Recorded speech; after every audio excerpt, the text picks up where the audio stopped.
Hello students, जय CLC। मैं Kishore Shekhawat, faculty physics, team CLC Shikhar. अब हम सेंटर ऑफ मास के बाद नेक्स्ट जो इसका पार्ट अपन डिस्कस करने जा रहे हैं वो है बेटे जी कंजर्वेशन ऑफ लीनियर मोमेंटम, रेखीय संवेग संरक्षण का नियम। तो इसको स्टार्ट करें हम तो सबसे पहले हम लोगों को रेखीय संवेग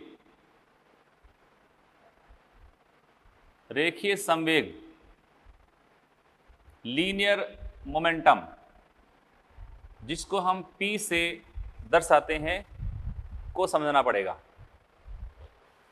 P वैसे है क्या?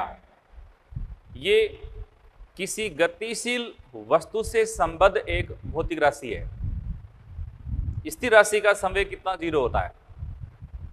तो गतिशील वस्तु से संबद्ध एक फिजिकल क्वांटिटी को हम कह रहे हैं रेखीय संवेग, जिसको हम वस्तु के द्रव्यमान और उसके वेग यानी m इंटू वेक्टर v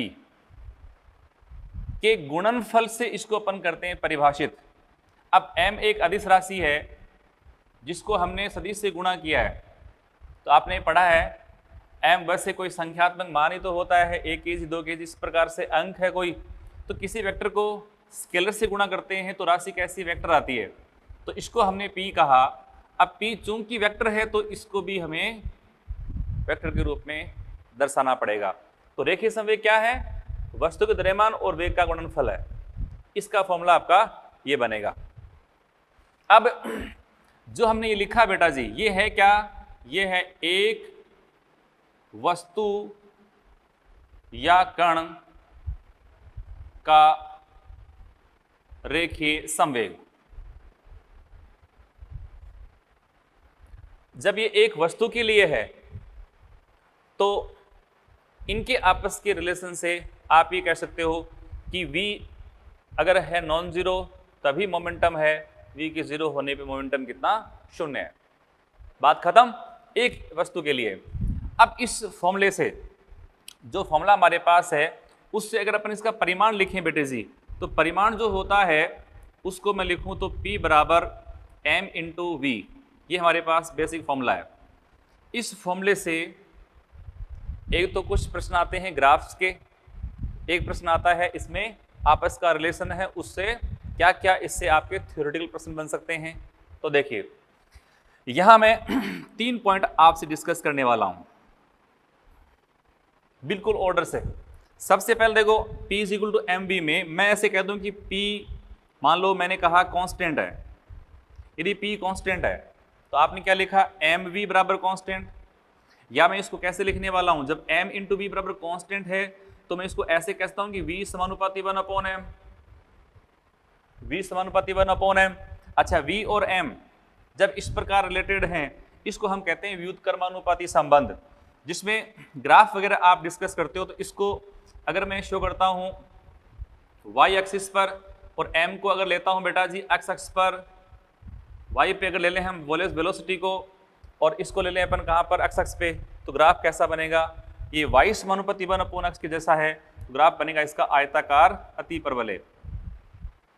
दूसरी बात देखो, अगर हम दो कणों का आपस में संबंध देखें, इससे दो कण जिनका संवेग मान लो समान हो, दो कणों के संवेग समान हो, तो उस कंडीशन में देखो जिसका द्रव्यमान ज्यादा होगा उसका वेग कैसा होगा? कम होगा।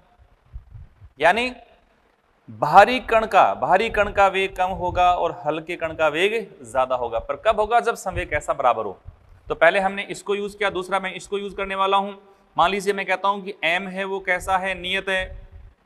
तो m के कांस्टेंट होने पर मैं क्या लिखने वाला हूं? P समानुपाती v। P v की समानुपाती है। अच्छा, P v की समानुपाती है तो ग्राफ कैसा बनेगा? Straight line. जब P में और v में ग्राफ बनाते हो, ग्राफ कैसा बन जाएगा? Straight line. इसका सामान्य शब्दों में अपन अर्थ देखें तो अगर मैं कहता हूं कि दो कणों के द्रव्यमान समान हो या समान द्रव्यमान के दो कण गतिमान हो, तो उनका आप अध्ययन करेंगे वेग और संवेग के पदों में, तो जो अधिक चाल से गति करता है उसका संवेग अधिक होता है, जो कम चाल से गति करता है उसका संवेग भी कम होता है। ये इसके स्टेटमेंट आपको ध्यान रखने हैं। तीसरा देखो, अगर मैं कहता हूं कि v नियत है, तो v के नियत होने पर आप देखो p समानुपाती क्या हो गया, p समानुपाती हो गया बेटा जी m, समझे। यहां पर भी p और m के बीच ग्राफ अगर बनाते हो आप तो p वर्सेस m ग्राफ, चूंकि समानुपाती संबंध है तो ग्राफ कैसा बनेगा इसका, स्ट्रेट लाइन। कोई समस्या नहीं है। फिर देखो वापिस हुई बात कहता हूं कि दो वस्तुएं समान वेग से गतिशील है या समान चाल से गतिमान है, क्योंकि वेग का परिमाण चाल कहलाता है, हम इसको परिमाण के रूप में बता रहे हैं। तो अगर दो कणों के वेग समान है या वेग के परिमाण समान है या चाल समान है तो बेटे जी भारी वस्तु का रेखीय संवेग कैसा होगा, ज्यादा होगा, और हल्की वस्तु का संवेग कैसा होगा, कम। कोई इसमें दिक्कत नहीं है। अच्छा, अब मैं आता हूं काइनेटिक एनर्जी व रेखीय संवेग में संबंध। किसी वस्तु का जो संवेग है वो गतिज ऊर्जा के साथ बहुत ही क्लोजली रिलेटेड होता है, बड़ा इनका घनिष्ठ संबंध है। इसका अर्थ क्या है, तो जैसा कि अपन जानते हैं P बराबर हमने पढ़ा m इंटू वी, इससे अगर मैं v का मान निकालता हूं तो मेरे पास वैल्यू कितना है, P बटा m। क्लियर। अच्छा जी, आप जानते हो काइनेटिक एनर्जी वो है कितना, half m into v square होता है। तो अगर मैं इसमें ये हाफ m और v का मान रख दूं p अपॉन m, तो बेटा क्या p स्क्वायर अपॉन क्या हो गया, m स्क्वायर, एक m से m हुआ कैंसिल, तो हमारे पास वैल्यू कितनी है, p स्क्वायर बाय 2m। यदि इसे संवेग ज्ञात करना हो तो हमारे पास p का मान कितना है, p square equal to 2mk हो गया। तो इसका अपन रूट कर दें, तो रूट करने से आपके पास ये रिलेशन आ गया, p बराबर रूट 2mk। अब इसमें देखो अगर k 0 है तो p 0 है, पर ध्यान देना एक वस्तु के लिए यहां पे बहुत चीजें बड़ी कंफ्यूजन पैदा करेगी। एक तो अपन पढ़ेंगे एक वस्तु के लिए, एक पढ़ेंगे एक निकाय के लिए। जहां भी आगे अपन कहीं पर भी डिस्कस करेंगे तो प्रश्न पहले ये देखना कि जो राशि है उनका रिलेशन है वो एक वस्तु के लिए है अथवा एक सिस्टम के लिए। बात क्लियर। अभी हम बात करें सिर्फ और सिर्फ एक वस्तु के लिए। तो एक वस्तु के लिए, यदि एक वस्तु के लिए बात करूंगा तो एक वस्तु में तो फिक्स है, एक वस्तु को देखो k का मान 0 है तो p 0 है, और p 0 है तो k भी 0 है। तो आप ये कह सकते हो कि एक वस्तु के लिए बिना गतिज ऊर्जा के संवेग नहीं हो सकता और बिना संवेग के गतिज ऊर्जा भी नहीं हो सकती। बात बिल्कुल फ्लैट है, कोई इसमें लाग लपेट नहीं है। एक वस्तु के लिए ऐसा संभव नहीं है। निकाय की बात बाद में करूंगा। तो यहां तो कोई समस्या नहीं है, ये पॉइंट जो है आप अच्छे से समझ गए होंगे। अब जो हमारे पास ये फॉर्मूला है बेटे जी, इस फॉर्मूले को फिर हम यहाँ पे डिस्कस करेंगे इसी तरह से, जिस प्रकार से इस फॉर्मूले में तीन क्वांटिटी थी, तीनों को अपने ऑर्डर से लिया कि P constant, M constant, V constant, तो क्या ग्राफ बनेगा, क्या इसमें प्रॉपर्टी बनेगी। इसी प्रकार से इस फॉर्मूले में भी P, M और K तीन क्वांटिटी है, इसका भी अपन उसी तरह से स्टडी कर लेते हैं। तो मैं यहाँ पर इसके बेटे जी 3 पॉइंट ले रहा हूँ। अब इससे क्या आसानी हो जाएगी समझने में, जल्दी आप उसको याद कर पाओगे। तो पहला मैं लेता हूं P मान लो नियत हो, दूसरा लेता हूं बेटा जी M कैसा हो, ये कांस्टेंट हो, और तीसरा मैं लेता हूं K कांस्टेंट हो, नियत हो। तो पहले वाले में यदि P कांस्टेंट है तो रूट 2m के बराबर कितना, P। तो P तो हमने कांस्टेंट कर दिया। साथ में देखो मैं ये और लिख दूं, जो हमारे पास ये फॉर्मूला था K बराबर कितना, P स्क्वायर अपॉन 2m।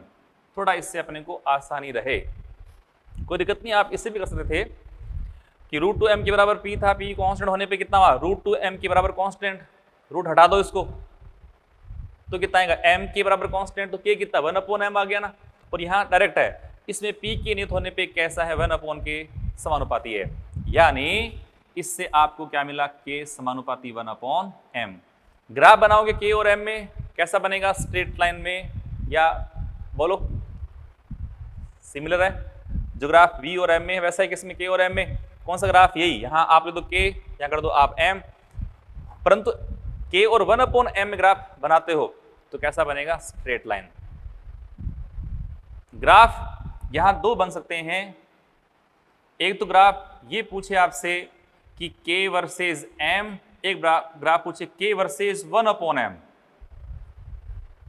तो अगर हम k वर्सेस m ग्राफ बनाते हैं तो आयताकार अति परवलय है, और k वर्सेस 1/m है, तो 1/m को हमने एक इकाई राशि, इसकी पावर कितनी 1 है, इसकी पावर कितनी 1 है, ये तो बन गया आपका एक सरल रेखीय संबंध। तो ग्राफ मेरे प्यारे बच्चों बनेगा स्ट्रेट लाइन।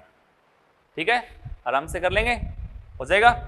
फिर देखो उसी प्रकार से अपन समझेंगे कि दो कणों के संवेग समान हो तो उस कंडीशन में भारी कण या भारी वस्तु की गतिज ऊर्जा कैसे कम होगी और हल्की वस्तु की गतिज ऊर्जा ज्यादा होगी।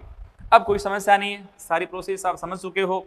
तो मैं यहां से फिर आपसे पूछता हूं, m की नियत होने पर m अगर कांस्टेंट है तो बेटा जी p यहां समानुपाती कैसा है, √k है। कोई समस्या नहीं। ग्राफ भी आप इसमें अगर p में और √k में बनाओगे तो स्ट्रेट लाइन बन जाएगा। p² समानुपाती √k, अगर इसका अपन स्क्वायर कर दें तो स्क्वायर करने से हमारे पास वैल्यू आएगी p² समानुपाती कितना बेटा जी, k। ग्राफ बनाता हूं p में और k में तो कैसा बनेगा, पैराबोलिक।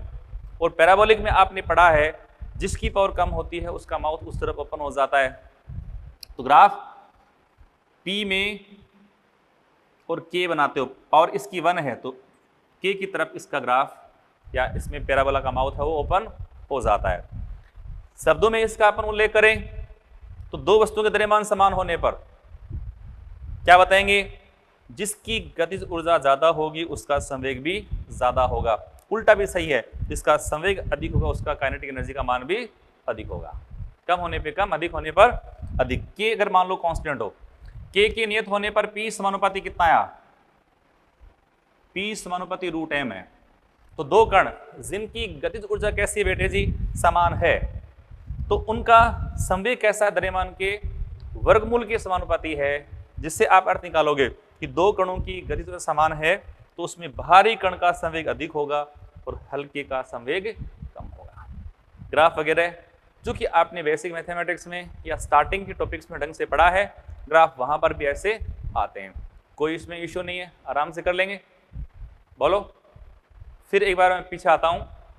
आपने अभी डिस्कस करा रेखीय संवेग, जहां p = m × v है, m × v, यहाँ m को अपन ने वेग से गुणा किया है। तो यहाँ से आप पता लग रहा है कि m तो एक अदिश राशि है जिसकी कोई दिशा नहीं होती है।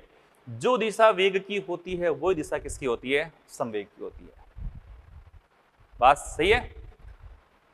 काइनेटिका और p का रिलेशन क्वेश्चन पूछ जाता है कि रेखीय संवेग का निम्न में से कौन सी राशि के साथ सबसे अधिक घनिष्ठ संबंध है, किसके साथ क्लोजली रिलेशन है। तो वहां पे आप बता पाओगे कि काइनेटिक एनर्जी का पूछे तो रेखीय संवेग के साथ है, ये पूछे रेखीय संवेग का किसके साथ है तो काइनेटिक एनर्जी के साथ। यहां तो कोई समस्या नहीं है। ओके, तो अभी हमने पढ़ा रेखीय संवेग क्या होता है, दूसरा इनका काइनेटिक एनर्जी के साथ क्या रिलेशन है। अब हम बात करते हैं रेखीय संवेग से संबंधित इंपॉर्टेंट पॉइंट्स, महत्वपूर्ण बिंदु। फर्स्ट, रेखीय संवेग क्या है, एक सदिश राशि है। राशि किस प्रकार की बेटा जी, सदिश। सदिश दिशा भी होगी, तो इसकी दिशा किस तरफ होती है, दिशा होती है वेग के अनुदिश। दिशा बेटे जी किस तरफ होगी, वेग के अनुदिश। जिस तरफ वेग होता है उसी तरफ इसका संवेग होता है। मान लो कोई वस्तु यहां पूर्व की तरफ गति कर रही है तो वेग के पूर्व की तरफ होने पर उसका संवेग भी किस तरफ होगा, वो भी आपका पूर्व की तरफ हो जाएगा। उसको अपन पूर्व की दिशा के साथ इंडिकेट कर सकते हैं। दूसरी बात, जैसे आप पढ़ते हो P = m × v, क्लियर। दूसरा आपने इससे पहले पढ़ा है न्यूटन का गति का दूसरा नियम। वहां आप पढ़ते हो कि किसी वस्तु की रेखीय संवेग में परिवर्तन की दर, किसी वस्तु के रेखीय संवेग में परिवर्तन की दर dp/dt, वो बेटा जी होता क्या है, उस वस्तु पर लगने वाले बल के बराबर होता है। पढ़ा ना, रेखीय संवेग में परिवर्तन की दर उस वस्तु पर आरोपित बाह्य बल के बराबर है। ये एक तरह से F एक्सटर्नल है। अब रेखीय संवेग कैसा है, सदिश राशि है, तो बल भी सदिश राशि आएगी, कोई इसमें इश्यू नहीं है। अब इन फॉर्मूलों से हम क्या करेंगे, जो हमारे पास मोमेंटम है ये, इस मोमेंटम में राशि सदिश होने के बाद इसका अपन ज्ञात करते हैं मात्रक क्या है या इसका v में सूत्र क्या होता है, वो भी अपन डिस्कस कर सकते हैं। तो देखो, एक तो बात करता हूं मैं इसके यूनिट की। यूनिट अपन लें, एक तो SI, दूसरा कौन सा बेटा CGS। तो SI की बात करता हूं तो हमारे पास पहला फॉर्मूला ये है, इसमें m/v है। m का मास, m का जो SI मात्रक है किलोग्राम, और वेलोसिटी का होता है बेटा जी कौन सा, मीटर पर सेकेंड। तो ये मात्रक बन गया। इस फॉर्मूले से देखो आप, इससे अगर अपन देखें तो यहाँ पे dp क्या हुआ, f dt हुआ ना। तो इससे देखो रेखीय संवेग में परिवर्तन का जो मात्रक है वही किसका मात्रक है, वो इसका मात्रक भी है। बल इंटू कौन सा आपके पास समय का अंतराल है, उसे गुणा हमने करा है। तो इससे अपन मात्रक निकालते हैं। तो देखो एक तो ये लिखा मैंने, एक और लिखता हूं, ये है बल का मतलब न्यूटन इंटू सेकेंड, ये भी इसका SI सिस्टम में यूनिट है। अब बात करता हूं CGS में, तो केजी को बोल दो आप ग्राम, इंटू मीटर से बन गया आपका सेंटीमीटर पर सेकेंड। इस तरह से इससे बनाएंगे तो न्यूटन को आप कर दें डाइन में, CGS में डाइन होता है बेटा, और टाइम का तो सेकंड ही है, MKS हो चाहे CGS हो चाहे FPS, तीनों सिस्टम में समय वो एक राशि है जिसका मात्रक सब में कैसा है, सेकंड है, कुछ भी बदलाव नहीं है। अच्छा, इसके साथ ही अपन बनाए इसका v में सूत्र। तो रेखीय संवेग का अगर बनाए v में सूत्र, तो m का तो मास m1, रेखीय वेग का आपने पढ़ा है बेटा जी L1t-1। तो रेखीय संवेग का v में सूत्र हमें मिला m1 L1t-1। अब रेखीय संवेग हो चाहे संवेग में परिवर्तन का पूछे, दोनों का v में सूत्र आपको मिल जाएगा m1 L1t-1। अब देखो मैं यहीं से आगे बात को शुरू कर रहा हूं, मैं दूसरे पॉइंट पे आ रहा हूं। दूसरे पॉइंट पर जब आते हैं तो इस फॉर्मूले से आप देखो, जो हमारे पास ये फॉर्मूला है, तो एक तो हमने लिखा F बराबर dp/dt, दूसरा मैं लिखता हूं यहां पे dp जो है F.dt। यदि इसका दोनों पक्षों में हम कर दें समाकलन, ये करता हूं मैं P1 से P2 तक, ये करता हूं बेटा T1 से T2 तक, कर दिया। ये है एक दर, ये दर है एक, देखिए संवेग में परिवर्तन की दर है। इसी प्रकार से P तो संवेग जो फिजिकल क्वांटिटी है, तो किसी भौतिक राशि में परिवर्तन की दर जो होती है, दर को हमेशा हम जिनके बीच ये रिलेशन दिख रहा है आप लोगों को, देखो रेखीय संवेग में परिवर्तन की दर को बल से डिफाइन कर रहे हैं। तो आपने पढ़ा है ग्राफ में अपन पढ़ते हैं स्लोप, ढाल पढ़ते हैं। तो यहां दो ग्राफ बना रहा हूं, एक ग्राफ है बेटा जी P में और समय के बीच, दूसरा ग्राफ बना रहा हूं मैं बल में और समय के बीच। F, ये P और T का ग्राफ मान लो कोई दे रखा है अपने को, यहाँ F और T में कोई ग्राफ मान लो इस प्रकार दे रखा है। तो अगर मैं यहां पर इसमें किसी बिंदु पे कोई एक पॉइंट ले लूं और इस पॉइंट से पास होने वाली मैं खींचता हूं टेंजेंट, इस टेंजेंट को यहां नीचे बढ़ाने पर T टाइम जो एक्सिस है, इसको आप देखो यहां इंटरसेक्ट कर रहा है, काट रहा है, और यहां इसने टाइम एक्सिस के साथ जो एंगल बनाया है उसको अपन कह रहे हैं थीटा। इसका स्लोप, इस टेंजेंट का स्लोप जो है वो आपने पढ़ा है, इसका ढाल जो है बेटा जी वो है tan थीटा। अब इस ग्राफ में ढाल वैसे है क्या, P और T ग्राफ में ढाल है, तो आपने पढ़ा इस ढाल को ही हम कहते हैं dp/dt। इसका अर्थ ये हुआ कि रेखीय संवेग और समय वक्र के बीच खींचा गया जो ग्राफ है, या इन राशियों के बीच जो ग्राफ अपन बनाते हैं, उस ग्राफ में किसी एक बिंदु से गुजरने वाली स्पर्श रेखा का ढाल बल को दर्शाता है, फोर्स को दर्शाता है। तो यहाँ dp/dt ही बेटा जी क्या है, फोर्स। तो फोर्स ज्ञात करना हो किससे, संवेग और समय के बीच ग्राफ से, तो आप ढाल निकाल लें। जैसे अगर मान लो यहां पर ये एंगल मैं कह देता हूं कि 30 डिग्री का है, तो बल कितना लगा, tan 30 यानी 1/√3, और 1/√3 का जो वैल्यू है वो हमें याद रखना चाहिए, होता है 0.577। ध्यान रखिए हमेशा, एक तो 1/√2 और 1/√3, ये ऐसे डाटा है जो नीट के बच्चे को तुरंत याद रहने चाहिए। 1/√2 कितना होता है, 0.707, और √1/√3 कितना होता है बेटा जी? तो याद करने के लिए तो 3 और 2 कितना 5, वैसे एक से कम है तो पॉइंट तो आना ही आना है, तो पॉइंट फिर ये 7 7 7 7 लिख दो, सॉरी 3 और 2 5, ऐसे इसकी याद करने का एक तरीका है, आप इसको ऐसे याद कर सकते हो 1/√2, फिर √2 जानते हो आप 1.414, √3 1.732, तो उसके साथ 1/√2 1/√3 भी आने ही चाहिए, इससे आपका समय बचता है, तो याद कर लें आप। ठीक है बेटा, तो मैंने कहा कि ग्राफ में अगर इसका स्लोप 30 डिग्री का है तो उस समय इस कण पे लगने वाला बल कितना बेटा? वो है 1/√3 न्यूटन, बोले तो 0.577 न्यूटन। ओके, अब हम आते हैं ग्राफ किसमें बल और समय के बीच है। यदि इस ग्राफ में मैं एक पॉइंट ले लूं और इस पॉइंट से बहुत छोटा टाइम डिफरेंस ले लूं dt, बहुत ही छोटा टाइम डिफरेंस है dt, इस dt टाइम डिफरेंस में जो फोर्स है उस फोर्स को मैं F मान लूं, और उस फोर्स को, क्योंकि dt बहुत छोटा समय अंतराल है, इस छोटे समय अंतराल के फोर्स को आप रफली कांस्टेंट मान सकते हो, और ऐसे केस में ये तो बल हो गया बेटा जी F, और ये है इसका dt टाइम डिफरेंस। तो ये आपको जो एक पट्टी दिख रही है इसको आप मान सकते हो एक आयत, इस आयत का क्षेत्रफल कितना होता है? ये है देखो लंबाई इंटू चौड़ाई, F dt। तो इस छोटी सी पट्टी का एरिया वो कितना है? वो जो F dt जो है बेटा जी वो एक छोटी सी स्ट्रिप का एरिया है। अब अगर मैं कहता हूं कि यहाँ ये टाइम t1 है और इसको मैं मान लो यहाँ पे कितना t2, तो t1 से t2 तक का अगर कुल एरिया पर निकालेंगे तो हम क्या करेंगे, इसका कर देंगे समाकलन t1 से लेकर के t2 तक, और ये क्या बन गया देखो F dt का t1 से t2 समाकलन, यही क्या है dp का समाकलन, जिसको मैं कह सकता हूं डेल्टा p, रेखीय संवेग में परिवर्तन।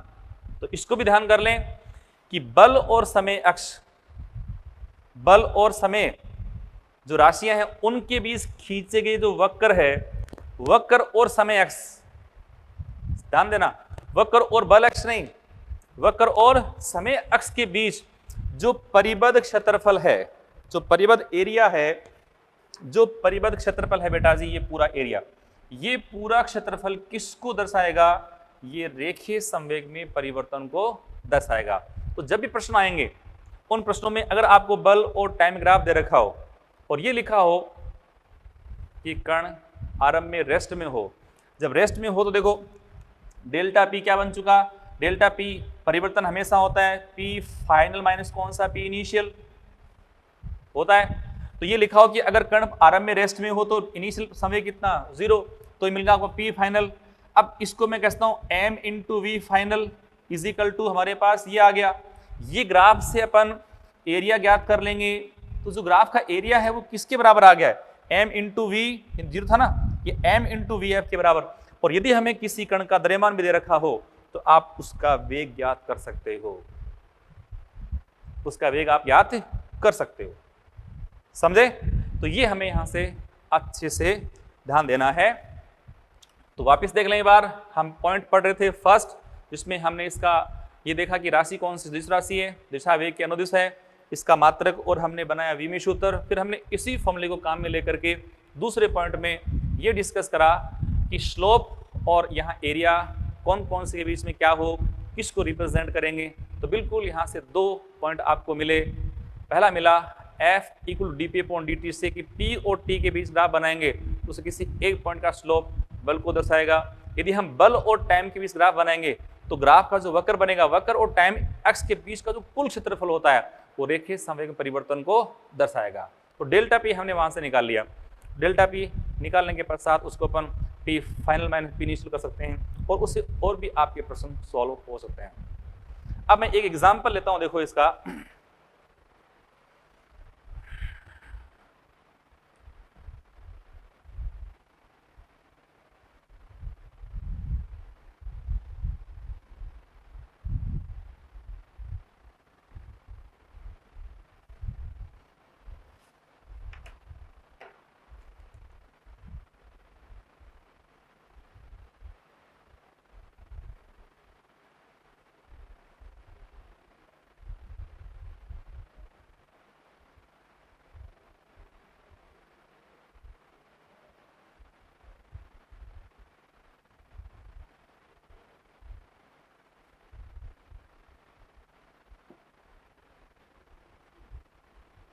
ये आप ग्राफ दे रखा है, एक वस्तु पे लगने वाला बल समय के साथ इस प्रकार से बदल रहा है। यदि वस्तु का द्रव्यमान m बराबर 2 kg, वह वस्तु विराम से आरंभ है,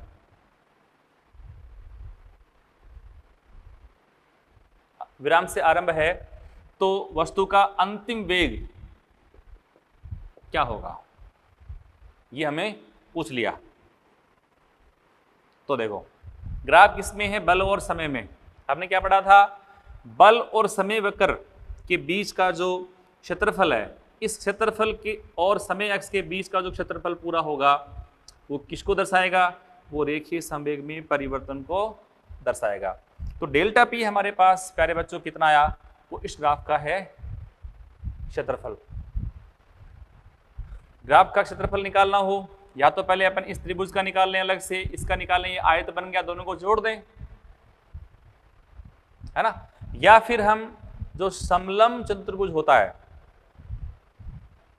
उसका भी एरिया का फॉर्मूला आपको याद होगा, उसको लिखते हैं 1/2 समांतर भुजाओं का योग, यानी ये भुजा कितनी देखो 6 - 2 4, प्लस ये भुजा कितनी है 6 - 0, ये 0 है 6, समांतर भुजाओं का योग इनटू ऊंचाई, ऊंचाई ये वाली 10 और 0 तो गुणा 10, 6 और 4 10, 10 गुणा 10 कितना 100/2 50।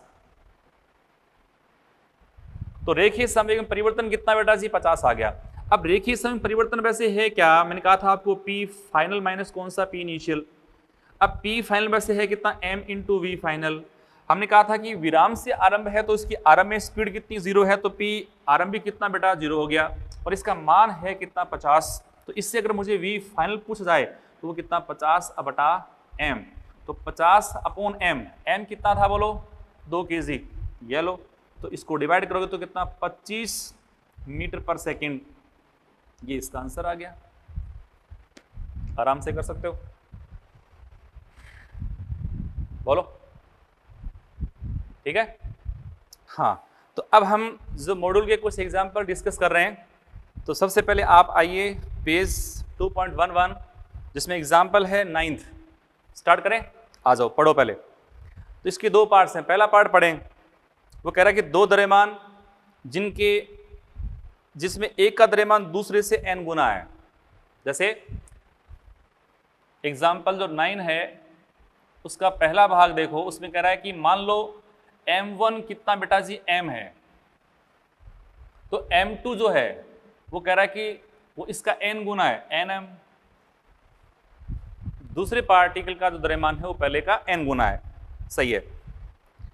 समान ऊंचाई से गिराया जाता है, जैसे दोनों समान ऊंचाई से गिराए जा रहे हैं, ये m1 मास है, ये है m2, और हाइट जो आपको दी जा रही है, हाइट जो बेटा जी h, वो दोनों के लिए बराबर है। जब तल से टकराने से ठीक पूरा उनके संवेग की तुलना कीजिए। जब ये टकराते हैं तो टक्कर के ठीक पहले, टक्कर के जस्ट पहले इनके संवेग जो हैं उनका हमें कंपैरिजन करना है, तुलना करना है। तो P1 तो कितना बेटा जी m1 और इसका V1, और P2 कितना हुआ m2 V2। आप जानते हैं किसी वस्तु को h ऊंचाई से गिराते हैं तो प्राप्त जो वेग होता है यहाँ पर, वो वेग बेटा कितना होता है v बराबर √2gh। जब दोनों की ऊंचाइयां समान है तो टकराने के ठीक पहले उनका वेग कितना बराबर है, तो वेग तो दोनों का कांस्टेंट है, बराबर है, तो संवेग अब किस पे डिपेंड करेगा। तो देखो P बराबर है m इंटू वी, हमने कहा v यहाँ पर क्या है कांस्टेंट, ये v तो हुआ कांस्टेंट, तो v के कांस्टेंट होने पर P समानुपाती बेटा कितना m है, इसलिए अनुपात अपन निकालेंगे P1/P2, तो हमारे पास आंसर कितना m1/m2। अच्छा m कितना है m1 m है, m2 कितना बेटा जी nm, तो ये हो गया 1/n, आंसर आपका आ गया। तो दूसरा जितना भारी होगा ना उसका संवेग उतना ही ज्यादा होगा, उतना ही संवेग ज्यादा हो गया। तो वही तो कंडीशन है P = mv में, यहाँ पे mv कांस्टेंट है, तो बाहरी कण का संवेग कैसा है ज्यादा है। कितना ज्यादा है तो कितना भारी है, कितना गुना भारी है उतना ही संवेग उतना ज्यादा है। क्लियर, तो इसका पहला पार्ट आराम से आप कर लेंगे। दूसरा है 2 द्रव्यमान जिनके जिसमें एक का द्रव्यमान दूसरे से n गुना भारी है, वही कंडीशन आ गई। समान गतिज ऊर्जा रखते हैं, दोनों की काइनेटिक एनर्जी समान है, तो उनके संवेग की तुलना कीजिए। तो बी जो भाग है उसमें वापिस वही कि m1 का मान तो m है, m2 जो है बेटा जी दूसरा जो पार्टिकल है उसका मास कितना है nm, और आपको दे रखी कंडीशन क्या है कि काइनेटिक एनर्जी के वो दोनों की है बराबर, तो रेखीय संवेग की तुलना करनी है। तो जो राशि समान दे रखी है उस वाला और जो ज्ञात करना है उस वाला, जब भी ऐसे क्वेश्चन आते हो तो दे रखा है वो और जो ज्ञात करना है वो एक सूत्र में आनी चाहिए, फिर राशि को नियत है उसको नियत कर दीजिएगा, फिर जो संबंध बनता है उसे सॉल्व कर लीजिएगा। तो के समान है तो P बराबर आपने पढ़ा था √2m k, जब k बेटा जी यहाँ पर कांस्टेंट है तो P किसके समानुपाती है, √m के समानुपाती है। तो इससे आपने क्या देखा कि P समानुपाती बेटा जी √m, तो इसको मैं क्या लिखने वाला हूं P1/P2 बराबर कितना रूट ये है m1/m2, या √m1 मेरा m1 है m है और m2 है nm, m से m कैंसिल तो 1/√n आ गया। n गुना है, यदि n का मान 1 से ज्यादा है, n का मान 1 से अधिक होने पे ध्यान दो, यदि n का मान 1 से बड़ा है तो m2 m से बड़ा है, m1 से बड़ा है। यदि n का मान 1 से कम, मान लो मैं कह दूं कि n 1/2 है तो उसका तो मास पहले से आधा हो गया ना। तो यहाँ पे इस n पे डिपेंड करेगा कि n का मान 1 से अधिक है कि 1 से कम है। 1 से अधिक होने पे दूसरा कैसा, पहले से भारी होगा, और 1 से कम होने पे दूसरा है पहले से हल्का होगा। और जो भी हो यहाँ ये तो पता चल गया अपने को कि P समानुपाती √m है, तो जो वस्तु भारी होती है उसका संवेग अधिक होता है और हल्के वाले का संवेग कम होता है। अनुपात हमने ज्ञात किया, वो इसका अनुपात आ गया। और अगर मैं देखो यहाँ से आपको पूछूं कि P2 कितना हुआ, क्रॉस मल्टीप्लाई करने पे √n P1, तो पहले जो इसका संवेग था उसका √n गुना हो गया, √n गुना, कोई दिक्कत नहीं है। तो एग्जाम्पल आप कर लेंगे। फिर है एक एग्जाम्पल 10th, ऐसे एग्जाम्पल आपने परसेंटेज चेंज में स्टार्ट में पढ़े हैं, और इस टॉपिक के लिए या नीट के लिए इस प्रकार के जो क्वेश्चन है वो एग्जाम में अक्सर आते ही हैं। तो परसेंटेज चेंज के क्वेश्चंस कैसे करने हैं उनको भी हम यहाँ पर सीख लेते हैं। तो कुछ चीज़ें आपको मैं यहाँ पर नई भी सिखा देता हूँ, तो वो भी आप सीखें।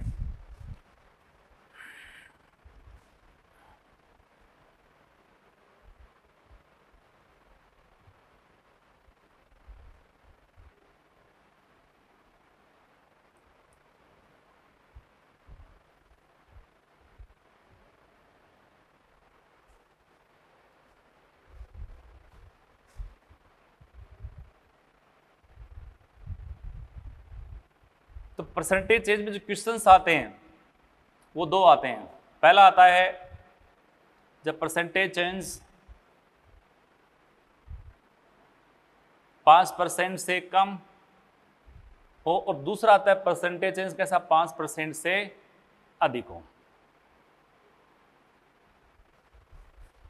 5% से कम हो तो अप्रोक्सीमेशन भी काम आ सकता है, 5 से अधिक होने पर आप अप्रोक्सीमेशन करोगे तो आंसर गलत आ जाएंगे। ठीक है, तो क्वेश्चन की शुरुआत करते हैं। क्वेश्चन है कि एक पिंड की गतिज ऊर्जा में परसेंटेज चेंज ज्ञात कीजिए यदि संवेग 5% से अथवा 50% से बढ़ा दिया जाता है। करें स्टार्ट। किस में दिया अपने को, संवेग में। पूछा किसमें, काइनेटिक एनर्जी में। अच्छा, तो परसेंटेज चेंज के जब क्वेश्चन आप करें तो सबसे पहले ये देखो कि कौन सी राशि में परसेंटेज चेंज दिया है और किस में पूछा गया है। सबसे पहले जिसमें परसेंटेज चेंज दिया है, जिसमें ज्ञात करना है, उसका आप बनाएं फॉर्मूला। फॉर्मूला बनाने के पश्चात जिस राशि में परसेंटेज चेंज पूछा गया है, गौर करना अच्छे से, जिसमें परसेंटेज चेंज पूछा गया बेटा जी, उसको आप ले आएं इस तरफ फॉर्मूले के लेफ्ट साइड में बाईं तरफ ले आएं और उसकी पावर 1 बना लें। तो जिस भी राशि में परसेंटेज चेंज फाइंड करना है उसको बाईं तरफ लेके आना है और उसकी पावर को 1 बना लेना है। जैसे अभी हमारे पास जो रिलेशन है, मैं लिखूं k बराबर ये P²/2m, ये फॉर्मूला हमें याद रहता है। पूछा किस में है बेटा, पूछा हमें है इसमें, देखो काइनेटिक एनर्जी में पूछा है, तो काइनेटिक किस तरफ है, ध्यान दे लें आप।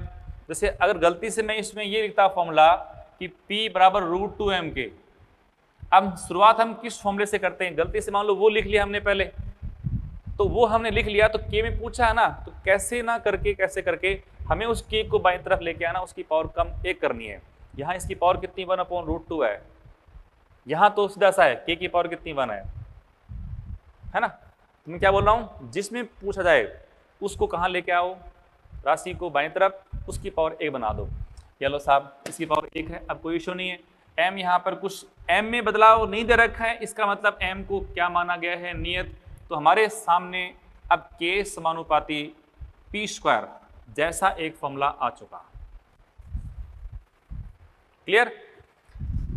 अब देखो इसमें जो दो क्वेश्चन आपके थे, एक तो था 5% से कम वाला और दूसरा है 5% से अधिक वाला। दो हमारे पास क्वेश्चन के तरीके हैं। 5% से कम हो तो देखो इसकी पावर यहां पर है 1, आपने इसको पढ़ा था फ्रैक्शनल चेंज में बदलना, फिर इसे परसेंटेज चेंज ज्ञात करना। तो 5 से कम होने पर इसकी पावर आगे है, उसको आगे ले आओ, के को बदल लो आप परसेंटेज चेंज में, तो डेल्टा के बाई के इंटू 100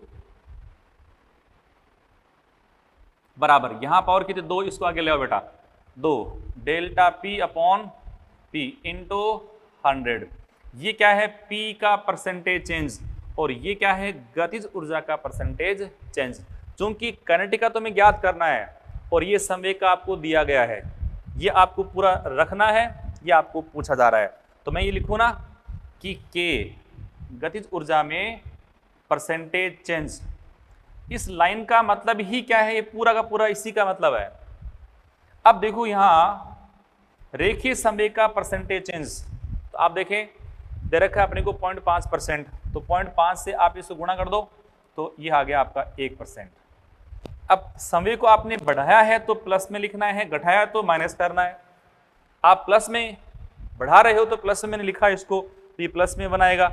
जब प्लस का 1 है इसका मतलब रेखीय संवेग को 0.5% से इंक्रीज करने पर काइनेटिक एनर्जी है वो क्या हो रही है, 1% बढ़ रही है। मैं कहता है कि कम कर रहा हूं तो ये माइनस में आता, तो -1% से यानी 1% घट जाएगी। क्लियर। तो ये तो पहला तरीका था जो आपको आता है। दूसरा देखो 5 से अधिक होने पर वापिस वही काम करना, जिस राशि में परसेंटेज चेंज पूछा जाए उसको लेके आ जाओ किस तरफ, लेफ्ट साइड, उसकी पावर 1 बना दो, जो कांस्टेंट है उसको हटा दो, फॉर्मूला बना लो। उसके बाद देखो हम यहाँ इसको कैसे करते हैं, हमने यहाँ देखो अभी जो ये था ये अपने काम आएगा, के बराबर p² वाला यही फॉर्मूला है, इसी को हमें काम में लेना है। जब के समानुपाती हमारे पास p² आ गया तो अब इस फॉर्मूले को आप 2 और 1 के रूप में बदल लो, यानी k1 होने पर तो p1 है, k2 होने पे p2 है, तो दो इसकी बनती हैं समीकरणें। अब मैं यहाँ एक चेंज आपको सिखा रहा हूँ। जैसे फॉर्मूला था ना k समानुपाती p का स्क्वायर है, तो हमें इसको लिखना है 1/2 के रूप में।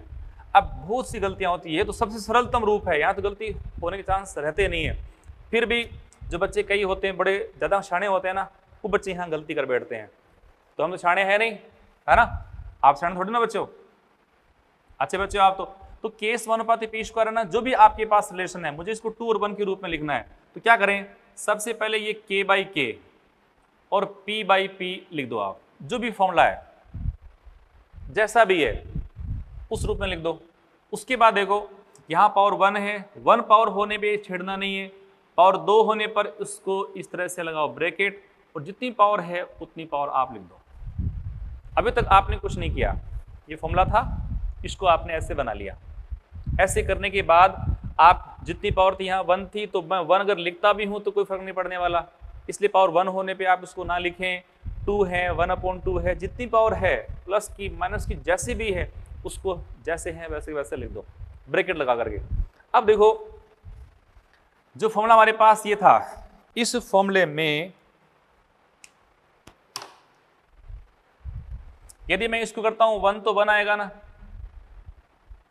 2 तो 2 आएगा। सबसे पहले 2 कर लो आप, यदि मैं यहाँ 2 लिखता हूं तो यहाँ भी 2 आएगा, यानी यहाँ 2 करता हूं तो 2 आएगा ना, तो डेफिनेट यहाँ कौन सा 1 और 1 आ गया, कोई समस्या नहीं है। ये कर दिया। अब क्या करें, जहां 1 कर रखा है उसको मान लो आप 100, जहां भी 1 है, राशि 2 हो 3 हो कितनी हो, तो सबसे सरलता मैं कह रहा हूं जहां 1 है उसको मान लो आप 100। क्या मानना है? 100। तो जैसे K1 कितना 100, P1 भी कितना 100, लिख दो इसको देखो। और फिर P2 और P1 जो भी है उसको अपने को अपने अनुसार ज्ञात करना है। जैसे पहले मैं लिखता हूं यहां देखो K1 मैंने क्या लिखा 100, इस वाले फॉर्मूले में भी P1 को मैंने कर दिया है 100।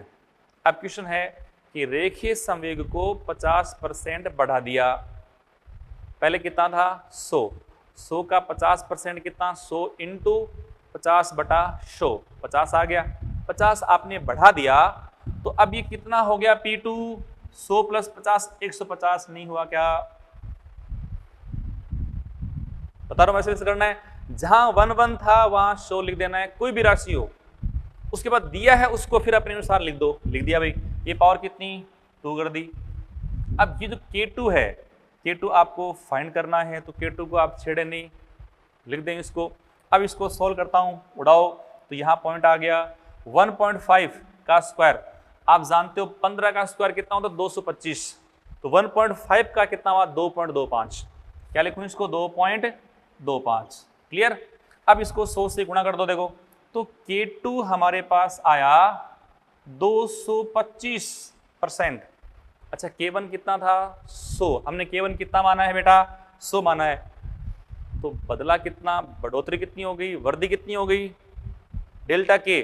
आपको पूछा है इसमें परिवर्तन चेंज, तो डेल्टा K कितना हुआ, ये है K बाद का माइनस कौन सा K पहले का, तो K बाद का है 225 माइनस K पहले का कितना है 100, तो 125% की इसमें क्या हो चुकी है, वृद्धि हो चुकी है। इस तरह से हमको ऐसे क्वेश्चन वो सॉल्व करने हैं। ठीक है, हाँ तो स्टूडेंट्स अभी इस लेक्चर में अभी अपन ने स्टार्ट में पढ़ा है रेखीय संवेग और उसके अलग प्रकार के जो सूत्र हैं, रेखीय संवेग का काइनेटिक एनर्जी के साथ रिलेशन, वेग के साथ रिलेशन, परसेंटेज चेंज क्वेश्चन कैसे करना है, और न्यूटन का दूसरा नियम है वो हमने डिस्कस करा, उसमें ग्राफ से स्लोप निकालना, एरिया निकालना, ये अपन डिस्कस करा है। फिर मैंने कुछ एग्जाम्पल आपसे करवाए हैं। अच्छा मॉड्यूल में आप एक काम करेंगे, हालांकि मैं इन एग्जाम्पल को नेक्स्ट लेक्चर में आपसे सॉल्व करवाऊंगा, डिस्कस करवाऊंगा, फिर भी एक बार आप क्वेश्चन जो है ना इसका एग्जाम्पल 11 और 12 और 13 इनको आप खुद पढ़ लें, क्योंकि ये सारे हैं ना वो ऐसे पहले की थ्योरी में आ चुके हैं, इनको आप पढ़ लें। फिर भी मैं इसको नेक्स्ट लेक्चर में एक बार थोड़ा सा आपको बता दूंगा, सॉल्व करवा दूंगा। ठीक है बेटे, तो इस लेक्चर को अपन यहीं समाप्त करते हैं। ओके, थैंक यू, जय CLC।